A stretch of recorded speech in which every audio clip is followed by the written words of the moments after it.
Geçen bir yayında denk geldim. Bana gönderdiler.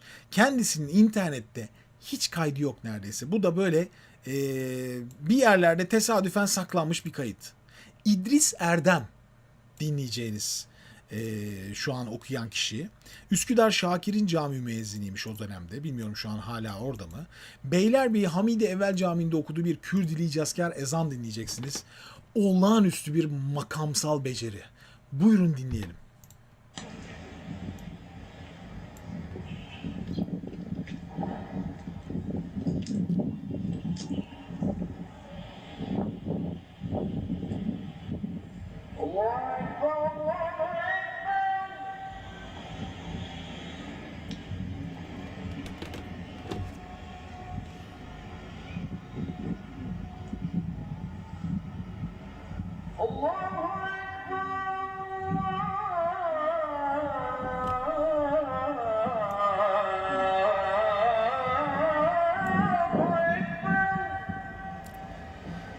Bugün biraz Kürdili Cazker makamını konuşalım mı sizle? Bakın Kürdili Cazker makamı. Nedir bu Kürdili Cazker makamında? Klasik Türk müziğinde rast perdesinde bir şed makamdır. Şed makam. Yani transpoze edilmiş makam gibi düşünebilirsiniz. Kürdi makamının rast perdesine göçürülmüş şeddidir ve inicidir. Yani bakın.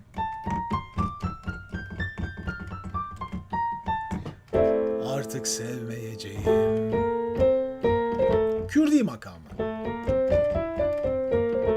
La si do re mi fa sol la, la sol fa mi re do si la.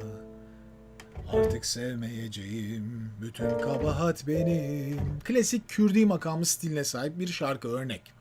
Peki Kürdi Cazker neymiş? Bunun sol perdesine yani rast perdesine göçürülmüş hali.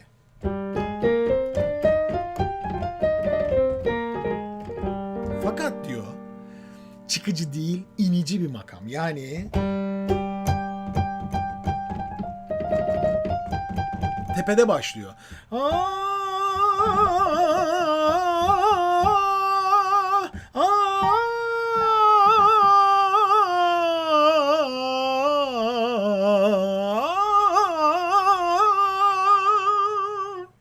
Muayyer Kürdi'ye benzer. Ama Kürdili Cazker'in içinde geçkiler onu Muayyer Kürdi'den ve tabii karar notu ayırır. Tamam? Karar perdesi rast güçlüsü neva yani sol la si do sol la si do re. Yedeni ise acı maşiran fa sol. Donanın si mi la 3 tane küçük mücennep konur. Tamam. Küçük komalar var içinde diyor. İçinde sabah geçki yapılır, birçok geçki yapılır. Özellikle sabah geçki tepedeki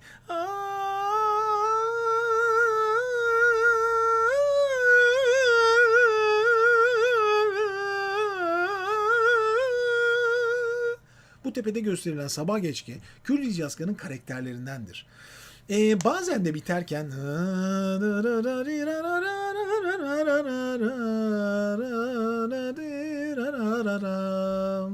standart. Tamam. Bunun gibi bir şey düşün. Çok basit anlatıyorum size. Bakınız.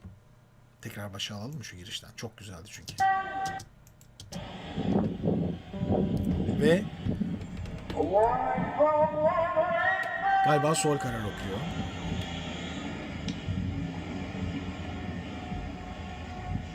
Bakın içinde yaptığı şeyleri de anlamış olacaksınız şimdi. Yani neden beğendiğimi anlayacaksınız.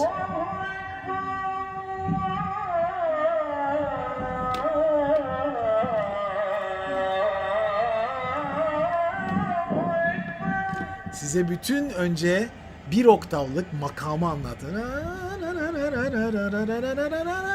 Gamı gösterdi size.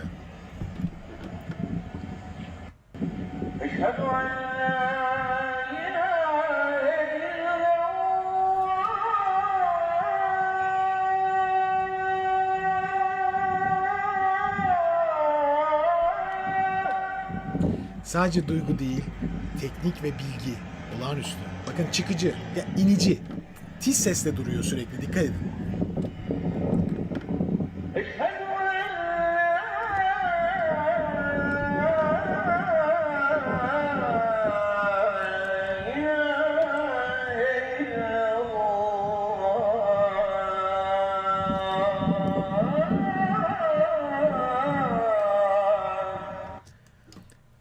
inici başladığı seyrinde gördüğünüz gibi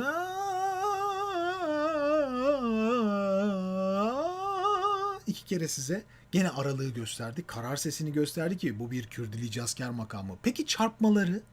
O kadar hafif süsler var ki, o kadar tadında, yerindeki, dozundaki tuzlu bir pilav değil. Hafif, çok az tadıyla verilmiş bir pilav. Böyle düşünün. Tam tadında. Türk müziği makamlarının aslında uygulaması da biraz buna benzediği zaman lezzetleniyor. Genel olarak. İşte bunun içinde birçok okunan kasidesinden ezanına kadar her şey. İstanbul usulünün sistemi bu aslında.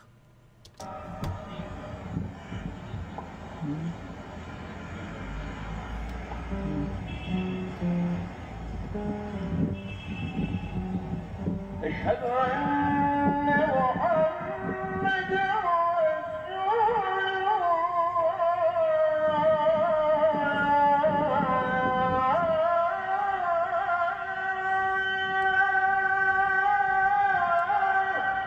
İnici makam. Tizde bırakıyor.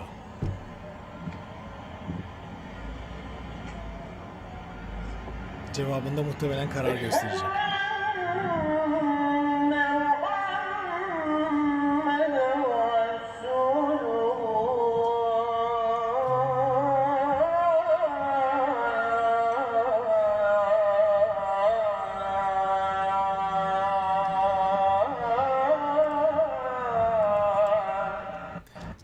O küçücük geçki.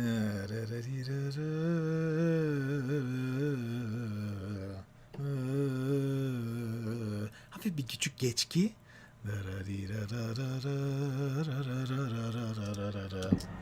Minik. Ama tekrar bağladı. Bozmadı makamı.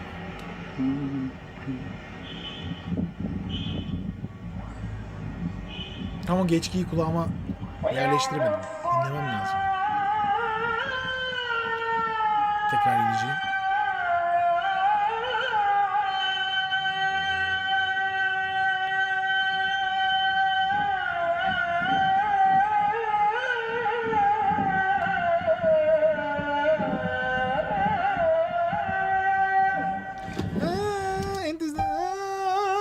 Aslında bu okuduğu aralık tam bir yüksek bariton aralığı. Çok tatlı bir baritoner aralık.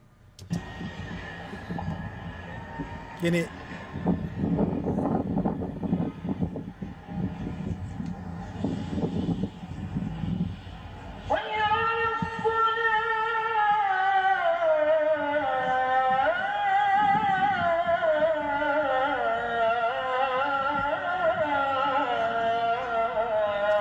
aynı.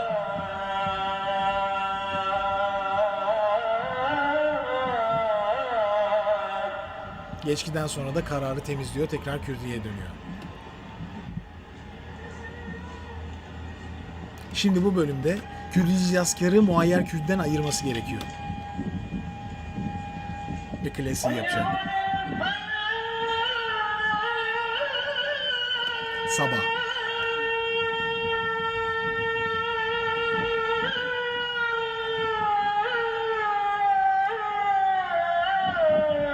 Geçti. Kürdiye döndü. Küçük bir sabah gösterdi. Tekrar Kürdiyi kararına bıraktı. Şimdi buradan sonra hayal falan cevabında tekrar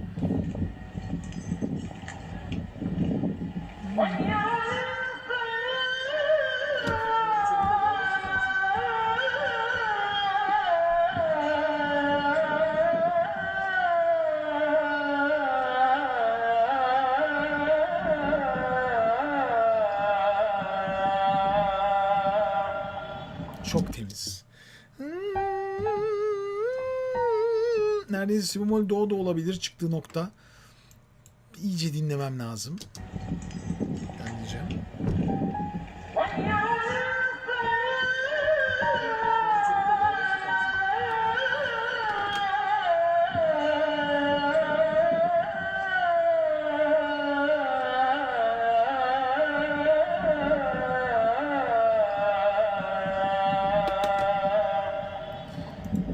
Ses genişliği o kadar güzel ki size sürekli bariton gibi gösterdiği aralıkta işte tepede doğuya vurdu.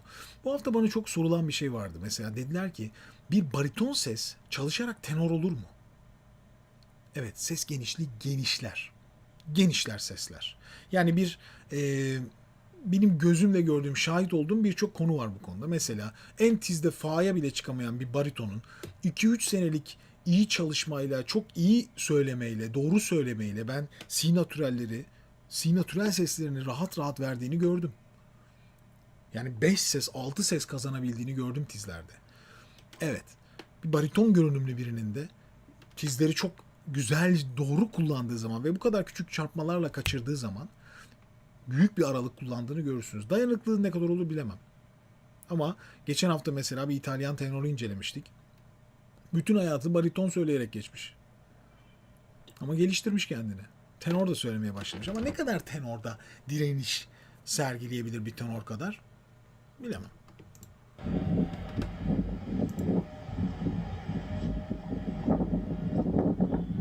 Allahu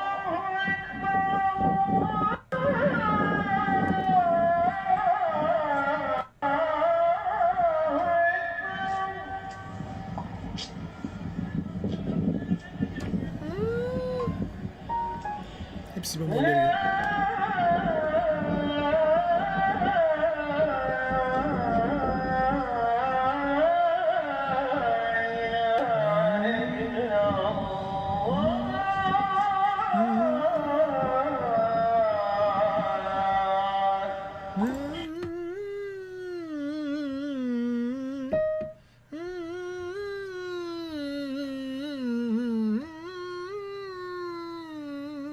Sürekli bu geçkiyi bitirerek.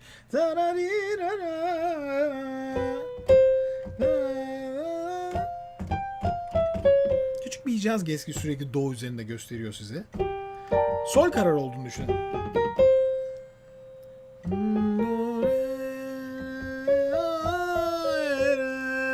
Orada minik bir do üzerinde hicaz gösterip sürekli karara geçti. Bunlar geçkiler. Pek çok kalış üzerinde geçki sesleri kullanabilirsiniz ve hikaye şu.